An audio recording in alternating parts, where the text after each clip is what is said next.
Welcome to the Transform Sales Podcast, where forward-thinking business leaders come to share their experiences and ideas, learn from each other, and amplify their results together. Team, we are live with Yusuf Ahmed, founder of Zevenue. Yusuf, for the audience, would you briefly introduce yourself, the sales agency, and tell us a little bit about how you broke into sales outsourcing? Will do. Thanks, Eddie, for having me on. Like you said, founder of Zevenue, we've been running since it's been just over 2.5 years now. At the very end of 2020, Zevenue kicked off, and it's actually started on. I want to say it's kind of on accident. I was working on building software at the time, and in a group with a lot of other software founders, and realized a lot of them were running into the same challenges where they were looking at um, building their sales pipeline, sales interest, and then they all were going through the same struggles. For my background, my last job, I used to be an SDR. Before that, I was the founder at a or co-founder at a hardware startup, Okay. and ended up becoming by default. We were four engineering students at the time. I by default became the sales guy on the team, and so that's kind of been my history coming into this. Always looking at whether it's at a larger software company or a very early stage one, looking at sales development, bringing in sales pipeline, bringing in discovery meetings so you can get the potential you need to close your deals. And so this started as a side project initially, while I was still Wow. working on building software at the time. Uh, and it turned out that it was a much better business than the software I was working on. And so that got scrapped. And this has been the story ever since, full steam ahead on Zevenue. And then that's brought us to where we are today. That's crazy. So you could almost say that your company, Zevenue, is a pandemic baby. Yes, 100%. A lot of people started building, creating their apps, creating infrastructure. But as you said it, some of the technical profiles that are great at creating software from scratch, applications, may not have the expertise in selling those same products that they're creating. And that's where you come in, correct? Yes, there's if we look at the kind of company that we work with, we've worked closely with founders as well. A lot of the times, who are doing a lot of this stuff on their own, or maybe they've brought in a head of sales or head of growth or whoever that first person is going to be to take on this responsibility Hmm. within the software company, and they've been focused for years to date on building great software, and delivering for their customers. A lot of times, that early customer base comes from their network, but then there's a second phase of growth where that's been extinguished. The referrals from investors, from friends, from personal connections dry up, and Hmm. then now they're looking at a second phase where, okay, there's this entire market I need to go after. I don't know what the first thing I need to be doing here is. Some will look at solving it on their own. Some will look at bringing in full-time sales development talent, which is a role I've had before, and I know how hard that can be at an early stage environment, or with software companies. All right. And then there's the third option, which I didn't even know was a thing. Right, it's completely stumbled into it, but it's worked out very nicely for these kind of companies that need that kind of in between solution to figure out their sales development strategy. So this almost ties into my next question. You mentioned already some of the customers that you have in where they are in their journey of growing revenue. If they're still in that organic phase where through word of mouth and the people that I know, they're liking what I'm doing. But if your product doesn't have a maybe a viral element, that can make it explode from a marketing standpoint, then you definitely need to put some effort in getting the word out and getting to speak with more lookalikes as your previous customers, which I guess that's where you come in. But you mentioned some people may have something going on there. So, as I said before, that ties into my next question, which is what are your agency's best fit customers? Tell me a little bit about the ideal user or the ideal type of company that gets the most value when they work with Zevenue. So all our customers to date have been a couple of things. B2B, of course, software, SaaS, um, between honestly between 2 to 50 employees. It's a big range, but we've worked with everything in between so far. There's one exception where there was a much larger company, but they were more, a B2C company shifting to B2B. So it was a very different Mhm. process for them. Um, but you What you did asked those about, companies? Oh, sorry to cut you. I wanted yeah. to know, what did those companies typically sell? So our best results have come from companies. We have three sectors I think that we've done well with so far. One is within SaaS, selling to tools to e-commerce companies is a big one. Okay. Second, we found a lot of success in the machine learning space. Very different. It's a very technical approach. There's a very high bar for the quality of outreach that needs to be done there, as well. And the third criteria, I mentioned I used to be an SDR myself. I worked in the HR space, and so when I've spoken to teams who are selling within HR, there's lots of expertise coming in there for that type of engagement and the approach when it comes to whether it's the recruiting team or just HR at large in general. We've had Mhm. really good results with those kinds of startups as well. Great. So you already mentioned a couple different, let's say, fronts or types of buyers. Yeah. Machine learning, it can be very different from promoting HR services, HR products. So how about we talk a little bit about a success story? Tell me about one of your service offerings, one of your core service offerings. And if you can name a little bit about why were you hired for that? How do you deliver that service, and kind of some success stories or impact that buyers can expect? What numbers do they get before hiring Zevenue, and what numbers could they reach after working with you? The first example I mentioned was working with startups or software companies Hmm. that sell within e-commerce. So I'll share an example from there.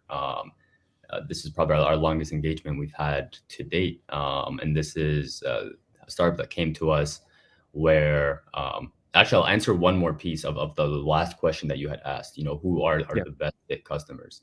yeah. Um, Independent of industry, part of that is the kind of company that has a very, very sharp understanding of their ICP, their ideal customer profile. Being able to go beyond just saying, we want this industry and this job title. And that feeds into this example here. We worked with a company where, the team had some sales background in the past. They had been running campaigns for more than a year before speaking with us, and they had been taking on this internally. Couple of challenges. One, when you deal with e-commerce, if you've spoken to anyone who runs e-commerce store, e-commerce company, uh, they are completely oversaturated with messaging, right? They're Whether the people are asking them for marketing or whether it's all kinds of software that can be used in the e-commerce space. The explosion from the COVID years onwards, especially, has made this a very hard market to take on. It's If a sea you of come noise. in, say that again. It's a sea of noise, and it's hard Yes, to hundred stand out percent. now.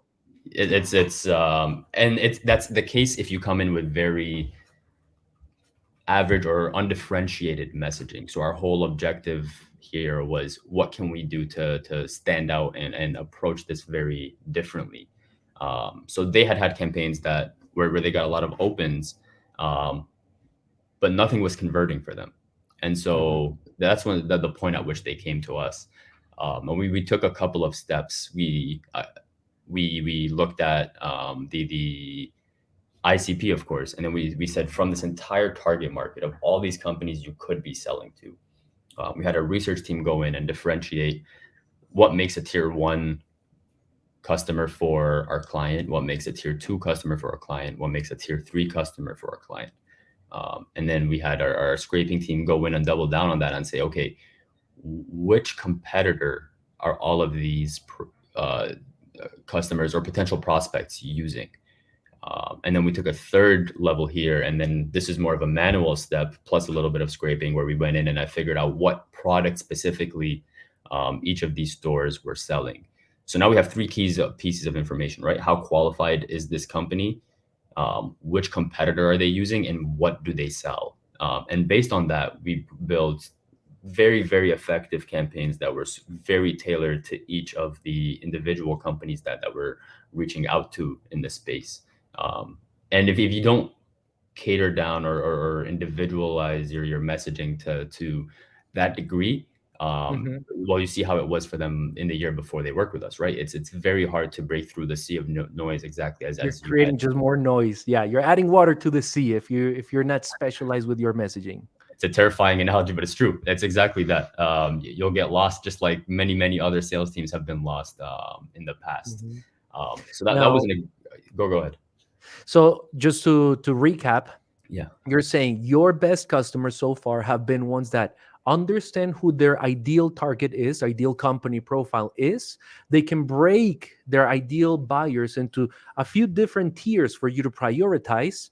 And based on that, you're able to identify who are the competitors, the specific products that they use, and create a customized messaging strategy that you then execute doing outbound to convert. And correct me if I'm wrong, the ideal outcome for this service is what? Qualified meetings? Yes. Okay, you book Or sorry, qualified sorry, meetings discovery in the meetings calendar. that we schedule. Qualified discovery meetings in the calendars of the sales team of the companies that hire you, correct? Yes. Okay, perfect. Tell me a little bit more about the market where you mentioned e-commerce was a good target audience for this. What about geography, languages, and maybe roles that you specialize with this service in getting the attention of? Yeah. So we focused on English speaking stores here. They could have been U.S., Canada, Australia, UK. As long as we just filtered for English speaking countries. Okay. When it comes to then beyond the geography that we're targeting, the what was the other part of the question? The type of Yeah, geography and decision makers. What oh, roles right. do you typically target? So the roles here were we looked at kind of two tiers of roles for all these companies. We talk to different people.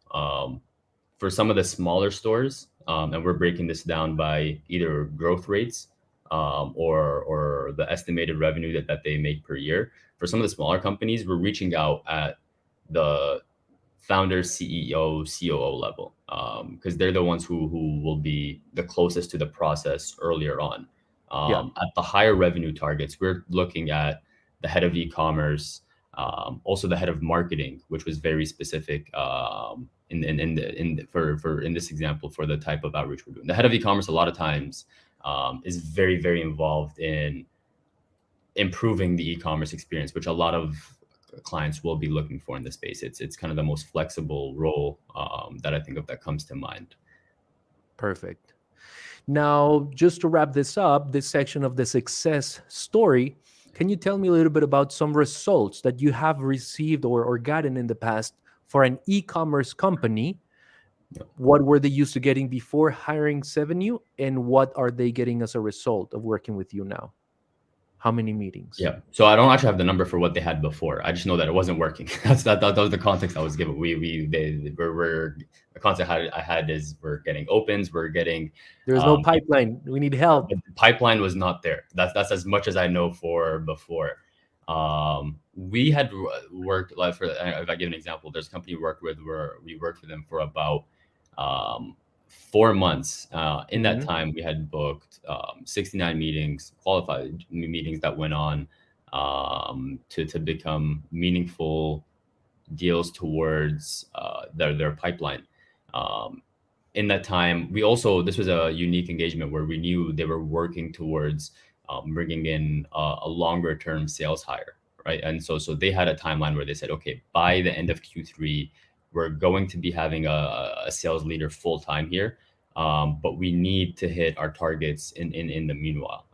And we did a great job in a couple of ways, not just going over what we were kind of expecting in terms of meetings per month, but when they looked at the next phase of their team, right, and the growth that comes with a lot of these companies, they're going to make the picture today versus 6 months from now will look very different. The sales approach, the team, everything will look different. But what they needed was really a backbone and infrastructure of content, technology, process for everything to be built on top of for when they brought in their their sales leader down the line. So the success came not just from the meetings, but from allowing them as a business to grow towards that next step as they were planning for, and to bring in that sales leader that would be with them full time to take on that process with them. You could almost say that those 69 meetings that you were talking about are the lagging indicator for bringing this person on board and having something for them to work on, but that the leading indicator to make sure that you continue to get those results were the strategy, the understanding of competitors, the messaging that you were sending, and the activity that you execute. And you mentioned it took you around 3 to 4 months to get to those 69 meetings Yes. cumulative, correct? Yes, and you're spot on in an analysis. It's you. A lot of times you take on a new engagement and you can't put the cart before the horse. You have to think through what exactly needs to be the work that needs to be done to get to the result. Some founders or some sales leaders will come on and say, okay, how many meetings per month will you guarantee? It's not as simple as that, right? You have to think through what Mhm. the process will look like, understand where they've been before, what their market is like, their ticket The size, their maturity of their process, yeah. yes, that's a big part of it too. If their audience is used to being messaged through outreach or not, the saturation levels. Of course, I shared an example where I think e-commerce is probably the most saturated, along with maybe uh, engineering outsourcing, being one of the two most common oversaturated markets that I see, right? But Mhm. even then, you can get results. It just all of that kind of factors into the equation. And with them, they understood this very, very well at the beginning, right? We had expectations, but we also had a lot of support from them in terms of getting a very in-depth understanding of what the market would look like, who we should be talking to. So then we could come up with extremely detailed lead lists. And without that, you can't really build the campaigns that you're looking for that will get the results that will lead to success. Excellent. So it's a combination of them understanding very well who their target audience is, as you mentioned at the beginning, ideal customer or company profile. They need to have a good idea. And if they have that, they discuss with you, strategize, create the right copy, the right templates, the right touches, the right amount of intensity to reach these, let's say, prospects in the e commerce industry in order to guarantee very good number of meetings, but also that those meetings convert, not just a bunch of meetings booked that don't lead to any results. That's good. One last thing before we move on to some tips and advice that I want to get from you. I have two questions for you. The first one is around sales sequences. How Yes. many touches in this strategy that you say you reach e-commerce leaders to convert? How many touches were each of those leads going through, let's say, on a monthly basis? And how many channels do you use to reach their attention? So we focus on email and LinkedIn, and from that, Mhm. primarily email. There are some cases where we think of if you have like a tier one list that you're looking at that needs more of a special touch, we include LinkedIn. We might include LinkedIn for that. But we Yep. focus primarily on email as a channel for our outreach. Consider Zevenue primarily an email shop. Um, in a month, right? We don't want to give since we're reaching out mostly on the same channel. Don't want to give more than one touch per week, right? Like that gets you in trouble with. You've got to keep your spam rates low. You've got to optimize for the number of prospects you reach in a certain amount of time, not just the number of touches per prospect. Hmm. So in a month, for this campaign, it would have been max 3 or 4, and we keep it that way deliberately, right? It's we're thinking of the equation for context, right? I've been in sales for since 2016. I've kind of been in the space in one Hmm. way or another. Read lots of research on the optimal number of touches is 8.9, or you've got to get this many touches minimum. Our Right. approach to thinking about this is uh, if you have a finite amount of outreach that you can have in a month, right? You can reach out to this many prospects or this many touches. This kind of research kind of takes it from the perspective of, is 10 touches better than 3 touches? If you Hmm. talk to the same people 3 times versus 10 times, of course you'll get better results with 10 versus 3. But the question you should be asking isn't, is 10 better than 3? The question Hmm. is, if you do 10 touches instead of 3 touches, what is the opportunity cost? What are you missing out on? Who could you have been speaking to in that time? And when we've run that analysis ourselves, we found that it makes much more sense to speak to more prospects with less touches, than to just optimize for the maximum number of touches with the same prospect. It's a little Gotcha. So you controversial. pick, A lot of you shops don't take that. burn your ammunition, you could say. You don't burn your ammunition, you pick your bullets, you pick your targets first. Yes, it depends on some target markets. Let's say, or some engagements that we take on will have a very small target market that they're looking up, or it's more of an enterprise play. And in that case, 100%, it makes more sense to take on longer campaigns, more spaced out, more touches. That is the exception Gotcha. to what I'm speaking of here. So Now, it depends case by case. but coming back to this example in Yeah, e-commerce where you mentioned, hey, it's mostly SMBs and I think you mentioned 50 or 21 to 50 employee headcount, maybe 100, up to 100. How many prospects do you process per month? How many leads would you process per month? And you already mentioned it's about 4 touches, maybe a couple more because those were just email, but you mentioned you do email, a little bit of LinkedIn. You don't do phone, right? we do not do it on the phone. Perfect. And I believe tying it back to your information earlier, that's why you said English, as long as it's an English campaign, it really doesn't matter the geography. We're not doing phone. We don't worry about accents. It's all written channels. Good. So coming back to this, my question was, how many prospects do you process per month? Understanding that those will have around 4, maybe more touches, at least 4 on email. Yeah. How many leads per month? Yeah. We offer a range to the clients that we work with. We kind of differentiate our offer based on the level of research that you're looking for, and the Mhm. volume of outreach that you look for. And when we separate it, there's kind of a earlier tier or a smaller tier. But if you want a low volume approach, Yep. we've called the second approach, as many prospects as you want. Really, it's not as many touches as you want, as many prospects as you want, right? That it is a finite number. The most we've gone in a month has been 8,000 prospects. That's kind of like where we peak and where we think if you're pushing beyond that, there's not a lot of target markets that can take on that much volume per month. Every Where you month. Yeah. think. But there are some where we have had, if it's, let's say, a lower ticket price, and then it does make sense to do that. So the max has been 8,000. The lowest we've done has been 1,000 prospects a month.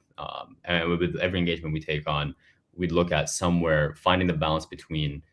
Again, you talk to less prospects, there's a deeper research that will come out of it. Mhm. So we find the balance with every engagement that we take on between the 1 to 8K mark. It sounds like depending on the size and the volume of work and the size of the target account market from your buyers, you also take a look at the level of personalization and the outreach, not just hi, uh, person name or personalization token for the name and the rest is copy pasted, but there's a little bit more research and thought and care into what goes out to each of those messages, correct?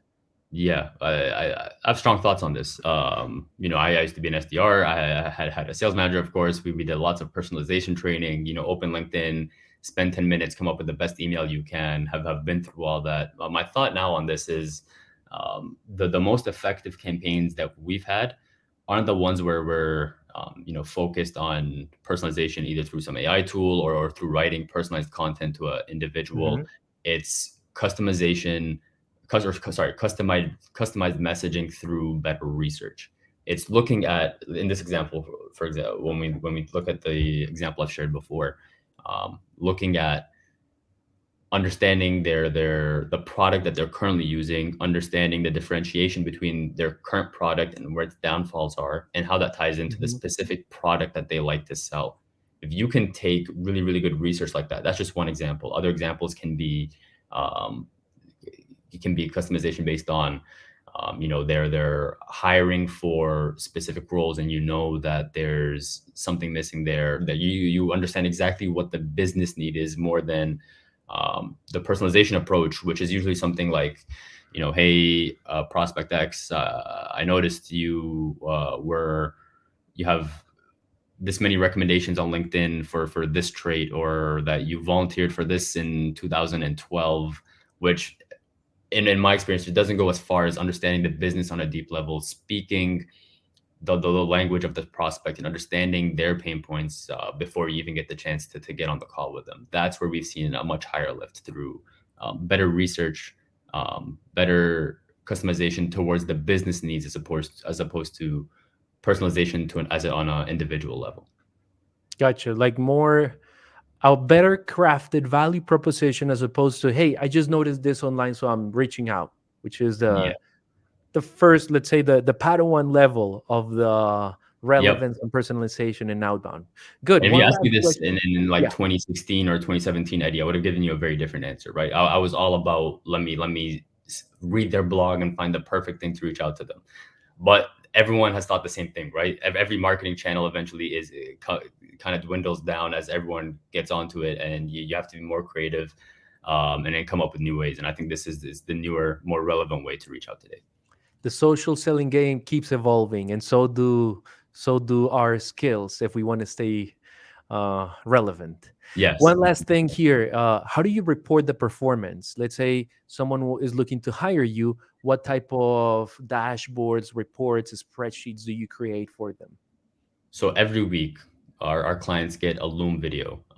In the first month of our engagements, rather than Loom, we're having weekly meetings because I think there's a lot that needs to be agreed upon at the start of an engagement, to make sure we're Right. on the same page. But every week they get a Loom video where we go through, here are the results for the past week. Here's who we've reached out to in terms of volume. Here are what the replies are looking like. Here's what our understanding is. And based on last week's performance, these are the changes that we're going to be making to the copy. Now, some clients want a Awesome. very hands-on approach and they want to say, they want to give their feedback. Be a part Lots of of, yeah. teams have, yeah, they're very experienced. They understand the product, and we want their feedback, right? Like, they're the Mhm. ones who are on the sales calls as opposed to us. So there's lots of insights that we'll want from them. I know other agencies that might do this on a month-to-month basis, but we think we need that feedback much quicker, to get it every week. So it's not so much a dashboard as it is, um, live reporting that we share back on a weekly basis, telling them exactly what's happened, what our understanding is of the results, and what we're going to do as a result of that. Wonderful. All right, this is all great content, Yusuf. I want to wrap up this session with some of your advice in the sales experience that you've gathered along the years. What would be some tips, let's say the top 3 tips you can give me or give any buyer that is listening right now to this episode if they want to increase the probability of achieving the result they want fast working with Zevenue? How can they better prepare to get results fast with you? You asked for three. There's two that are very clear to me off the bat. As soon as you ask for it, one is, um, everything's about expectations, right? Being able to know where your market product is positioned compared to your competitors, what your differentiation is. But the big gap that I see a lot with the engagements that we take on, with the sales calls that I take, right, on behalf of potential clients for Zevenue, is, um, we start to run the math around what a great Mhm. engagement would look like. We say, okay, we get this many meetings per month, and we convert at this much percent. This is what we're looking at.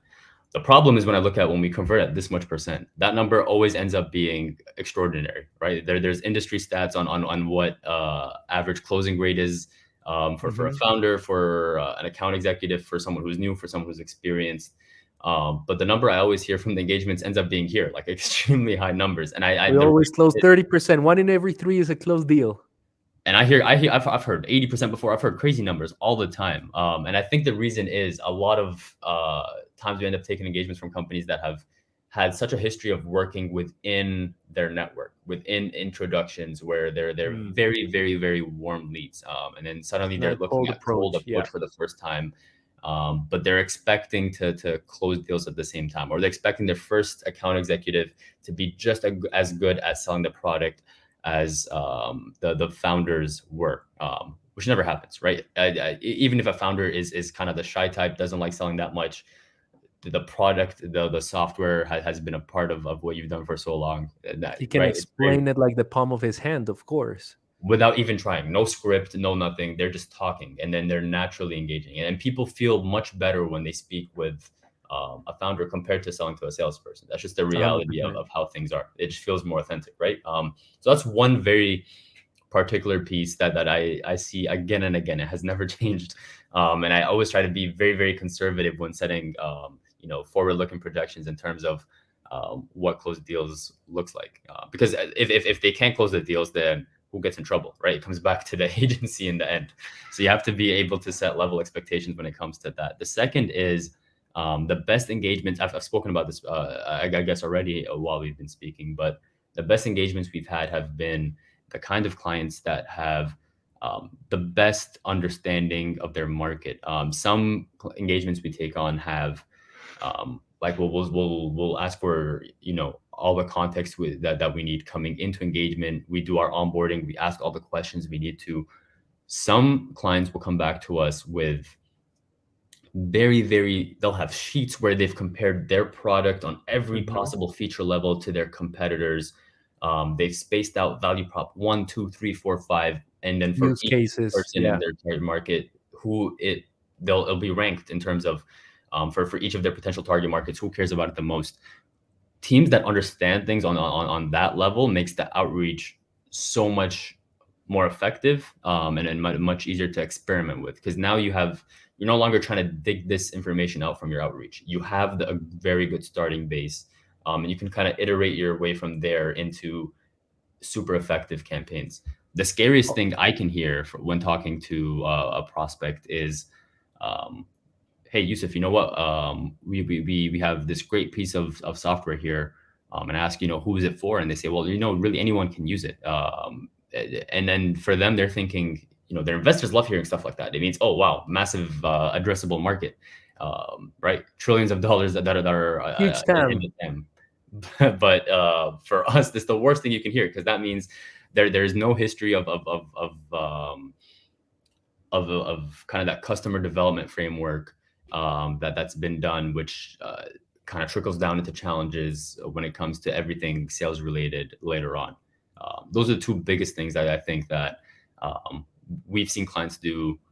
One is having level expectations and maybe a little bit of history of doing something on the outbound side themselves, and two, having a very, very, very clear understanding of who their market is and what differentiates everyone in their market. That's great.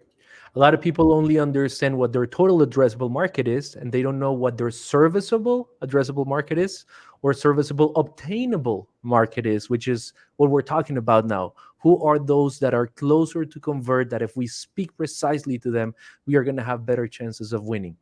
This is all great content, Yusuf. For anyone tuning in, listening in, you can find Zevenue in the CloudTask marketplace. Yusuf, thank you so much for all the information that you've shared. Is there something else that you would like to tell the audience before we part ways? Thanks for having me on, Eddie. For anyone listening, Zevenue.com, where it's our approach. I think the biggest differentiator that we have is, I've spoken a little bit about it, but is our research process around how the process we take with our research team, the manual side, the scraping side, and just the process around differentiating the target market. And I think for anyone who's listening, where they're thinking of doing their own outbound on their own, maybe hiring salespeople, maybe looking at agency, I'd say have a look at what you can be doing to differentiate your messaging from everything that I think everyone receives sales messaging on their own. And you know what good copy looks like, and you know what bad copy looks like. So think from your perspective to what you would like to see, what examples you like, and then see what you can be doing to build outreach the same way, which is what we try to do. That's all. ICP, that's where the magic is, understanding them well. 100%. Excellent. Yusuf, thank you so much for your time, and see you on the next one. Thank you, Eddie. Have a good one.